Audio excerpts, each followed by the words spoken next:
Querido, abra sua Bíblia em Lucas, capítulo 2. Evangelho do nosso Senhor Jesus Cristo, segundo São Lucas, no capítulo 2, versos de 1 a 20. Eu quero pensar nessa noite com você sobre um tema, o que o Natal diz. Estamos já nessa semana, entrando, primeiro dia da semana, nessa semana que nós comemoramos o nascimento do Cristo. E é importante pensarmos o que essa data nos traz, nos diz, nos ensina. São Lucas, o médico, no capítulo 2, ele faz uma narração muito interessante. Olha aí para a sua Bíblia. Naqueles dias, César Augusto publicou um decreto ordenando o recenseamento de todo o Império Romano. Este foi o primeiro recenseamento feito quando Quirino era governador da Síria. E todos iam para a sua cidade natal a fim de se alistar. Assim, José também foi da cidade de Nazaré da Galileia para a Judeia, para Belém, cidade de Davi, porque pertencia à casa e à linhagem de Davi. Ele foi a fim de alistar-se com Maria, que lhe estava prometida em casamento, e esperava um filho. Enquanto estavam lá, chegou o tempo do bebê nascer, e ela deu à luz ao seu primogênito. Envolveu-o em panos e o colocou numa manjedoura, porque não havia lugar para eles na hospedaria. Havia pastores que estavam nos campos próximo e durante a noite tomavam conta dos seus rebanhos. E aconteceu que quando o anjo do Senhor apareceu-lhes, a glória do Senhor resplandeceu ao redor deles e ficaram aterrorizados. Mas o anjo lhe disse: não tenham medo. Estou trazendo boas novas de grande alegria, que são para todo o povo. Hoje, na cidade de Davi, lhes nasceu o Salvador, que é Cristo o Senhor. Isso lhes será de sinal: encontrarão o bebê envolto em panos e deitado numa manjedoura. De repente, uma grande multidão do exército celestial apareceu com o anjo, louvando a Deus e dizendo: glória a Deus nas alturas e paz na terra aos homens, aos quais ele concede o seu favor. Quando os anjos os deixaram e foram para o céu, os pastores disseram uns aos outros: vamos a Belém e vejamos isso que aconteceu e que o Senhor nos deu a conhecer. Então, correram para lá e encontraram Maria e José e o bebê deitado numa manjedoura. Depois de o verem, contaram a todos o que lhe fora dito a respeito daquele menino. E todos os que ouviram os que os pastores diziam ficaram admirados. Maria, porém, guardava todas essas coisas, sobre ela refletia em seu coração. Os pastores voltaram, glorificando e louvando a Deus por tudo o que tinha visto e ouvido, como lhes fora dito. Ponto. E que o Senhor nosso Deus abençoe as nossas vidas sempre que lemos as Sagradas Escrituras. Querido, depois de tantos anos, ou melhor, depois de tantos séculos, a humanidade se volta novamente para o maior acontecimento de todos os tempos, que é o Natal, o nascimento de Jesus Cristo, o Messias prometido, o Salvador de todas as nações. Mas o que realmente o Natal nos diz? Eu, particularmente, eu penso que essa é uma das datas mais simbólicas e importantes para o cristianismo. Inclusive, semana passada, a gente em uma reunião, junto com o Hermelindo, representando o Ministério da Cozinha, e a Eliene, representando o Ministério de Programas Especiais da Igreja, eu falei sobre o nosso Natal. Eu falei que esse ano economizamos no arranjo de Natal. Eu gosto bem de uma igreja bem ornamentada mesmo para o Natal. Eu falei até para eles, para conversar com a Mariana, né, para que no próximo Natal a gente tenha um Natal bem baiano, cheio de luz, pisca-pisca, um negócio mesmo. Porque, irmãos, é uma data, junto com a Páscoa, que é o nascimento e a ressurreição de Jesus, datas que o cristianismo precisa propagar ainda com mais ênfase. Então, nessa em especial, nessa data, qual é o que nos diz? Qual é a mensagem? Eu até brinquei com ele, dizendo, olha, se a intenção da ornamentação esse ano foi mostrar a pobreza de Jesus, a simplicidade de Jesus, conseguiram, que o nosso Natal foi bem pobre. Se a intenção era essa, está tudo bem. Né? Então, mas quais são as mensagens que nos dá? Que lições nós podemos extrair dessas narrativas simples, mas profundamente transformadora? E aí vamos juntos meditar na primeira. Primeiro, o Natal nos diz que Deus é o Senhor da história. É a primeira coisa. Está lá em Lucas, capítulo 2, nos versos de 1 a 6, o que nós acabamos de ler, que nesses primeiros versos, nós observamos que o imperador Augusto, ele emitiu um decreto para um censo em todo o Império Romano. E essa ordem obrigou José e Maria a viajarem para Belém, cumprindo assim a profecias que Miqueias já tinha dito, lá no capítulo 5, verso 2, e tu, Belém Efrata, de ti me sairá o que governará Israel. Então isso nos ensina que Deus é soberano sobre toda a história, que Deus usou o decreto do imperador para cumprir a sua vontade. Mas nem o poder humano e nem os acontecimentos do mundo, eles estão fora do controle de Deus. Quantas vezes nós olhamos para os eventos ao nosso redor, quando olhamos para a situação que estamos vivendo no mundo, no nosso país, e às vezes nos sentimos confusos, sem entender o que Deus está fazendo.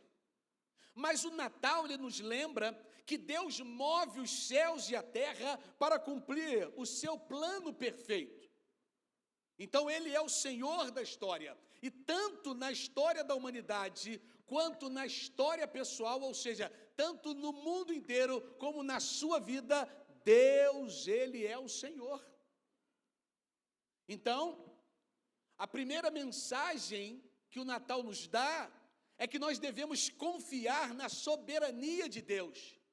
Mesmo quando tudo parece caótico, mesmo quando tudo parece difícil, lembre-se que Ele está no controle. E a sua história, assim como a de Maria e José, está nas mãos daquele que dirige tudo e dirige para o bem. Essa é a primeira coisa que eu aprendo sobre o que o Natal quer nos dizer. E a segunda coisa que o Natal nos diz? O Natal nos diz que Deus é humilde. Está no verso 7. O nascimento de Jesus ocorre em condições extremamente humildes. Ele nasceu num estábulo. Foi colocado para o seu berço, foi um coxo, que poeticamente a Bíblia chama de manjedoura, envolto em panos simples, que o dono da hospedagem deu para que pudesse amenizar ali a dureza daquele coxo que seria o berço. Aqui está o Criador do universo, o Rei dos reis, vindo ao mundo sem pompa, sem luxo, sem aplausos terrenos. Ele escolheu o mais humilde dos berços para mostrar que a sua missão é alcançar os pobres, os marginalizados e os quebrantados. Porque Jesus, ele sendo Deus, ele escolheu tal humildade. Penso eu que a resposta para essa pergunta é para nos ensinar que o reino de Deus é para aqueles que reconhecem a sua necessidade espiritual. É na humildade que encontramos Deus. É na humildade que podemos aprender com Jesus a viver com simplicidade e nos humilhar diante de Deus, como Ele mesmo nos ensinou em Mateus 5:3. Bem-aventurados pobres de espírito, pois dele é o reino dos céus. Essa é uma segunda lição que eu aprendo. A simplicidade do Natal. Mas o Natal, ele me diz uma terceira coisa, que eu entendo que diz para você também. O Natal nos diz que há boas notícias em um mundo de más notícias. Em um mundo de más notícias, o Natal é uma boa notícia. Versos de 8 ao verso 14, mostra que os anjos aparecem aos pastores simples e anunciam: não temais, pois eis que vos trago boas novas de grande alegria, que será para todo o povo. Boas novas, boa notícia. A boa notícia é clara: nasceu o Redentor, nasceu o Salvador. Então, no mundo repleto de más notícias, de guerras, de doenças, corrupção, de injustiça, o Natal nos lembra que há esperança, que há salvação, que Deus não se esqueceu de nós. O Evangelho é essa boa notícia. Jesus veio para nos resgatar. Ele é a luz que brilha nas trevas. Ele é a paz que o mundo não pode oferecer.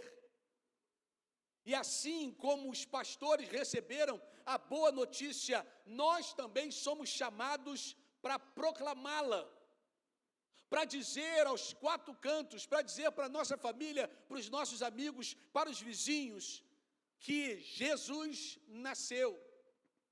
Nós não podemos guardar para nós mesmos essa mensagem do Natal. Por isso nós somos desafiados a sermos uma voz que compartilha a esperança, que compartilha a alegria com quem está ao seu redor. Precisamos lembrar, no Natal feliz que você vai passar na sua casa, na sua família, junto das pessoas que você ama, que neste momento muitos não têm o que comer. Alguns não têm nem o que comemorar. Essa madrugada houve uma grande tragédia nas estradas das Minas Gerais. Um ônibus voltando de São Paulo, ou vindo de São Paulo para a Bahia, sofreu um acidente. E 38 pessoas perderam a sua vida. Possivelmente famílias que estavam indo passar o Natal com a sua família. Ou seja, nesse momento, nesse exato momento, existem 38 famílias precisando de uma palavra de consolo, uma palavra de esperança, uma palavra de paz. Palavra essa que só o Espírito Santo pode trazer. Por isso, nós precisamos compartilhar isso. E essa é a quarta mensagem que o Natal nos diz. Quarta coisa, o Natal nos diz que nós devemos compartilhar essas boas novas. Depois de verem Jesus, os pastores não guardaram para si essa experiência. Eles voltaram para os seus campos, glorificando a Deus e contando a todos o que tinham visto e ouvido. Hoje de manhã nós tivemos o filme do Natal do The Chosen, e enfatizou justamente esse momento dos pastores indo ver o menino Jesus e depois saindo de lá e contando para todo mundo que o Messias prometido chegou.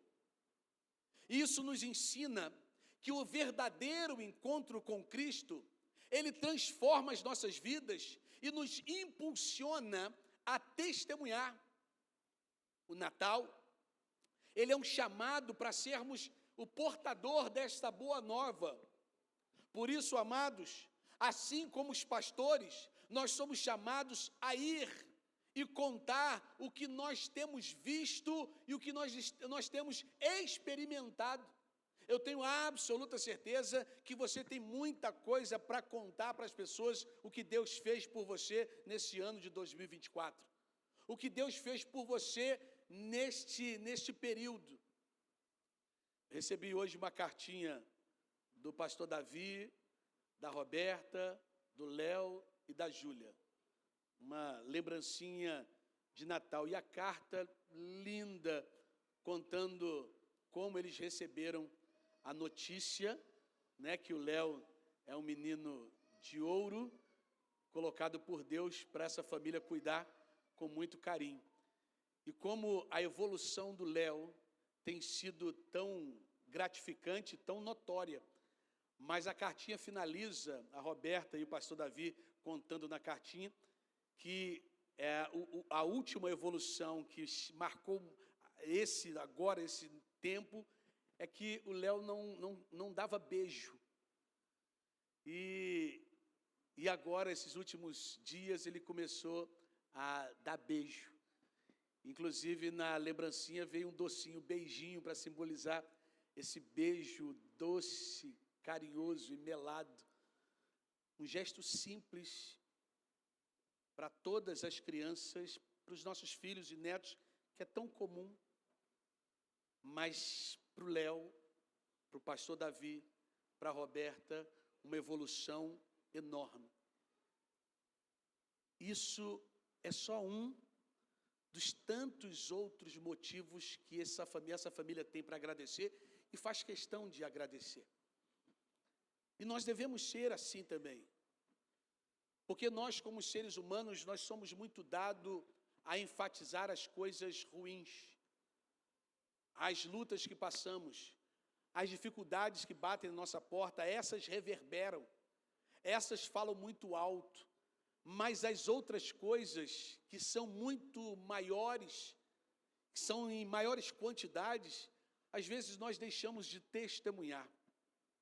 Por isso, o nascimento do Cristo, ele não é apenas uma data histórica, mas é um evento que deve transformar a nossa vida e influenciar todos ao nosso redor, lembrando-nos dessa responsabilidade da gente contar aquilo que Jesus tem feito em nossas vidas. Não é aquilo só que Ele fez, porque nós podemos dizer aquilo que Jesus fez quando fala em salvação, mas aquilo que Ele tem feito todos os dias, com o cuidado, com os livramentos, quando a gente nem vê.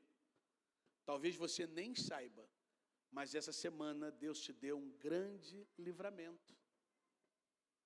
Mas às vezes a gente esquece de lembrar dessas coisas. E talvez aqui caiba uma pergunta: em quem são as pessoas em sua vida que precisam ouvir sobre o amor de Jesus? Aqueles que fazem parte do seu mundo e que você precisa contar o que Jesus tem feito na sua vida para essas pessoas. Então aproveite este momento de Natal para mostrar, para contar para essas pessoas aquilo que Deus tem feito na sua vida e aproveitar a contar sobre aquilo que Deus fez ao mandar Jesus para morrer no nosso lugar. E eu concluo, meu amado irmão, minha amada irmã, dizendo que o Natal, ele é muito mais do que luzes, presentes e tradições. É óbvio que quando eu falei aqui do meu desejo de ver essa igreja bem iluminada no Natal, é óbvio que é para frisar, sublinhar, para testificar o Cristo. Mas o Natal é mais do que isso. O Natal nos diz que Ele é o Senhor da história, que Ele está no controle de todas as coisas, que a nossa única preocupação para o ano de 2025 é estarmos em contínua presença, na presença do Senhor. Essa é a minha maior preocupação. A minha preocupação não é o que vai acontecer com o Brasil ou com o mundo em 2025. A minha preocupação é viver aquilo que nós acabamos de cantar, de viver uma vida de entrega total ao Senhor e dizer que é por Ele e para Ele que nós vivemos e investimos toda a nossa vida. Porque quando nós investimos toda a nossa vida, irmãos, o dólar pode chegar a R$10. As lutas podem vir de qualquer lado, as guerras podem surgir em qualquer coisa. Nós somos guardados pelo Senhor. Lembrando que esse Deus é humilde, Ele se identificou conosco para nos salvar e que há boas notícias em um mundo de má notícia. Jesus é a nossa esperança. Agora, compartilhe isso. Dê essas boas notícias para outras pessoas. Então, que o Natal não seja apenas uma lembrança, que o Natal não seja apenas um evento, mas que o Natal seja uma experiência profunda de nossas vidas.